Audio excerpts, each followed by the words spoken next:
So today in this video I'm gonna talk about my experience flying the DJI Avata second time. So basically me and my wife decided to go somewhere far, and I took this as an opportunity to fly my DJI Avata. At the time I had only one battery, and which gave me 12 minutes flight time, which wasn't that bad. But to be honest, I still don't think I have enough experience to fly this drone in manual mode. So I'm still thinking maybe I need to practice more in simulator. And I was flying this drone in the field, and to be honest, my wife, she was recording videos with her phone, and I was thinking maybe I should make like a cinematic footage of my drone. And to be honest, I nearly hit my wife with the drone. And that was really funny. And to be honest, if you're planning to fly the DJI Avata, I would say practice a bit more in simulator, which will give a bit more confidence to you. Also, what's important if you got this drone is to check the props. So I didn't know about this thing until I found out on Facebook. So people saying the props might explode.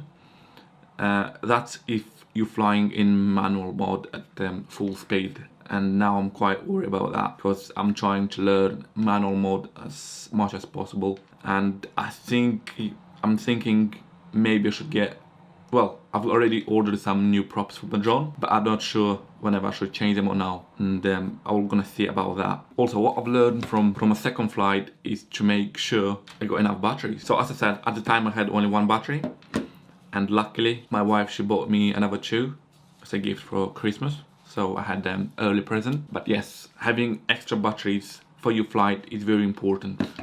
In terms of choosing what to use, motion controller or manual controller, I'm still aiming for manual controller. The reason is you're gonna learn more flying in manual controller than learning motion controller, which is really easy. And I think even a kid can do that. And well, so if you got the DJI Avata and you don't have the manual controller, you should get this as soon as possible and practice a bit in simulator. I've done only 7 hours. To be honest, I haven't practiced for a month in a simulator. But I think you need at least 20 hours to feel confident, but this is up to you. If you're feeling confident even after 1 hour, then yeah, you should fly your drone. The only thing I don't like is this drone is really noisy. And as I said, we've been driven 100 miles away from home to fly this drone.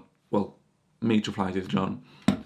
And it was really noisy, and as you can see from this video, which I wasn't recording with my action camera, you can hear in the drone how noisy it is. I think that's because I was flying in manual mode, and it does put a lot of pressure on this drone. One more thing I've learned after second flight with this drone is I need to get ND filters. I still haven't purchased them. I think they cost around £70, but they are really important if you're taking videos in bright day. They're really important for every drone. I mean, I got my Mini 3 Pro and Air2S, and I got ND filters for them, which I'm using pretty much all the time. But I still haven't got ND filters for this little drone, and I should get them. And if you got the drone and you don't have ND filters, you should get them as well, which is gonna help to get that beautiful footage. Thank you for watching my video, and if you really like this video and you want me to make more content, feel free to hit that subscribe button, and I'll see you next video. Thank you.